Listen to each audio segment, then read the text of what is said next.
the equation we're using has to be true for all values that are in the domain. Okay?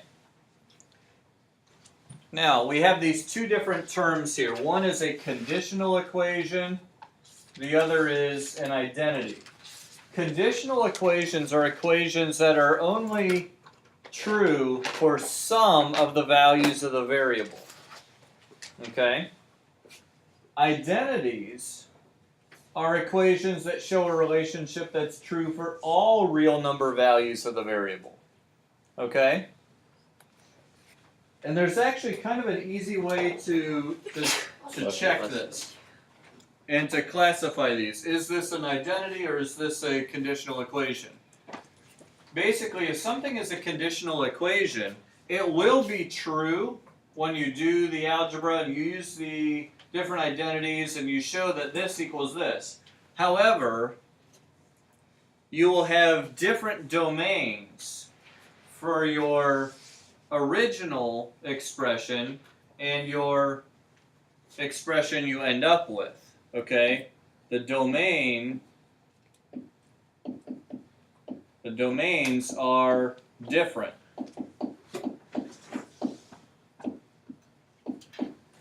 Okay? The domains are different. If we look back at a couple of the ones that we just were working on, okay? If you look at these, all right, number 40 here, for example, secant and tangent both have denominators of cosine. So secant and tangent are not defined when cosine is 0, right? So when is cosine 0? Theta cannot be pi over 2 or 3 pi over 2. Good. Now, also, this left side has a sign in the denominator. Okay, with a cosecant, when is that not defined? When is cosecant undefined? Oh, when cosine equals 0. Not, wait, did you say cosecant? Cosecant. When sine equals 0. When sine equals 0. Very good. So when does sine equal 0? 0, 2 pi, and pi. Good. 0, pi, and 2 pi. So here's our domain for the left side.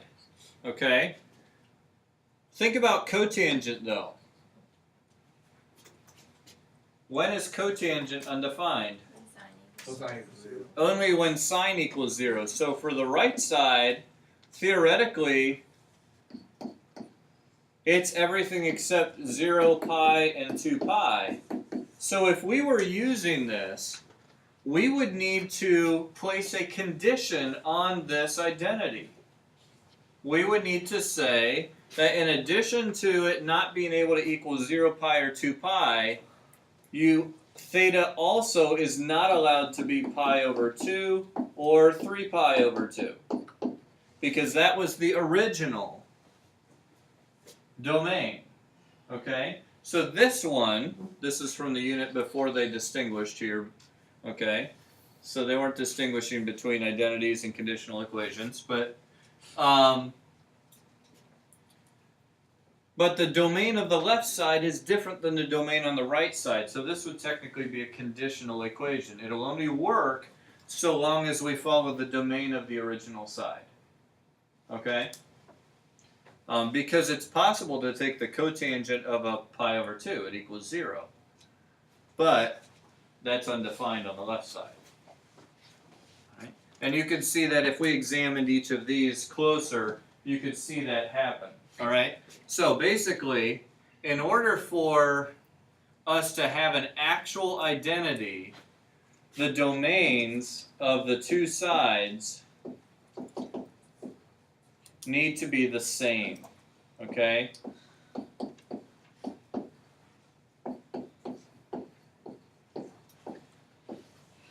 All right, the domains must be the same on the two sides of the equation.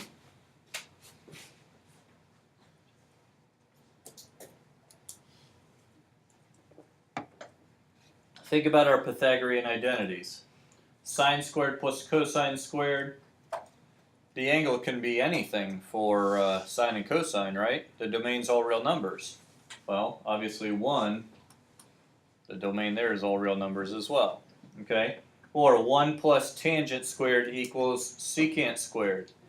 Tangent and secant are both over cosine, so they have the same domain.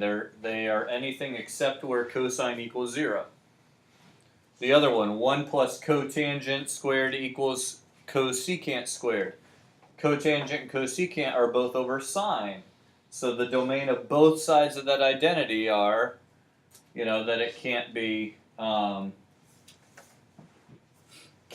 sine is 0. Okay? Now, the next thing I want to look at is just this kind of summary. The textbook had this here, and I thought it was a really good summary to kind of give you a strategy to follow if you're stuck on one of your identities that you're trying to prove, or one of these expressions you're trying to simplify. Here's some good guidelines, all right? And we've highlighted a few of these, but they're all kind of in one spot right here. All right, first of all, work with one side of the equation at a time. It's often better to work with the more complicated side first. Okay, so if we had,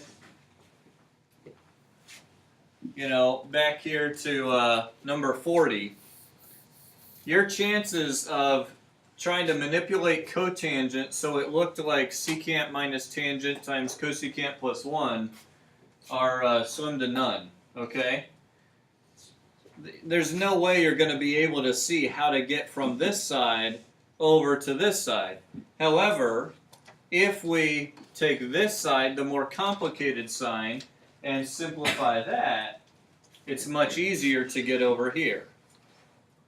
Now, if this is where the deal with one side at a time comes in, let's say you're working with the left-hand side and you're kind of stuck. You don't know where to go next. That's where maybe thinking about, okay, well, what does cotangent equal? It could be 1 over tangent. It could be a cosine over sine. And that might help you see kind of where you need to head to finish it off, okay? Same thing with like number 44, okay? We're going to start working with this left side.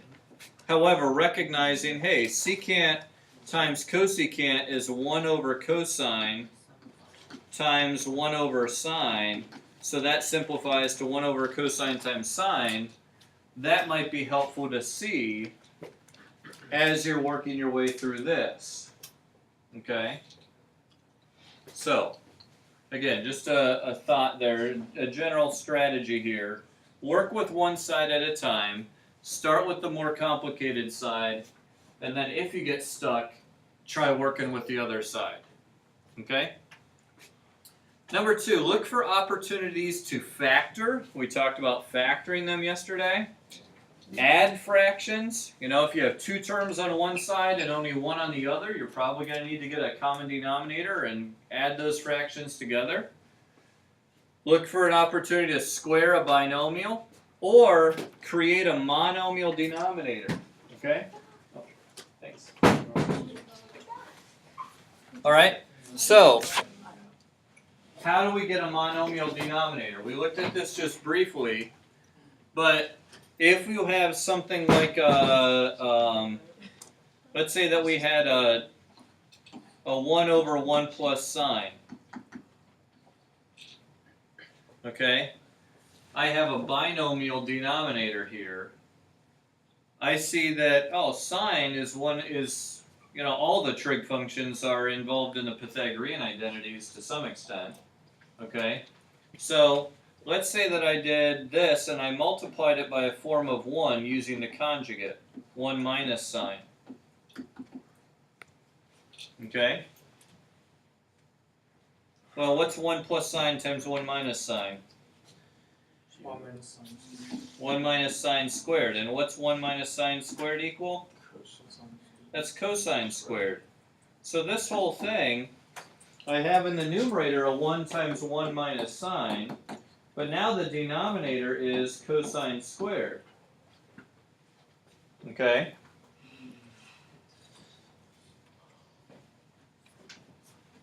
And now I could actually, if I wanted to, I could split that up into two separate fractions.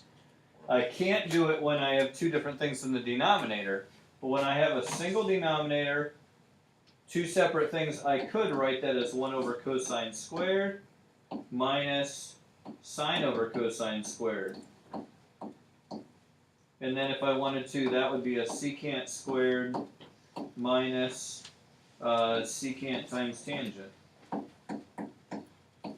Okay? So 1 over 1 plus sine equals secant squared minus secant times tangent. Alright? But that all came down to getting a monomial denominator. We're going to do some later where that's actually going to be necessary. Okay? Alright. Number 3 kind of goes without saying, but look for opportunities to use those identities. The note here is significant though. Note which functions are in the final expression that you want. Okay? Let's say you've got a cosecant squared.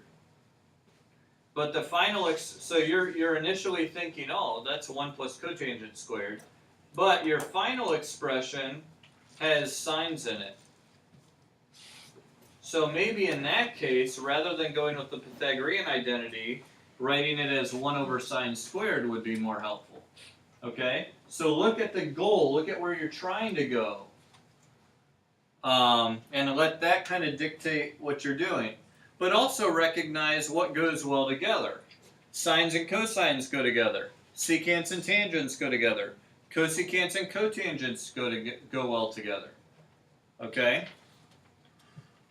Secants and tangents have the same denominator, cosine. They're also part of the same Pythagorean identity.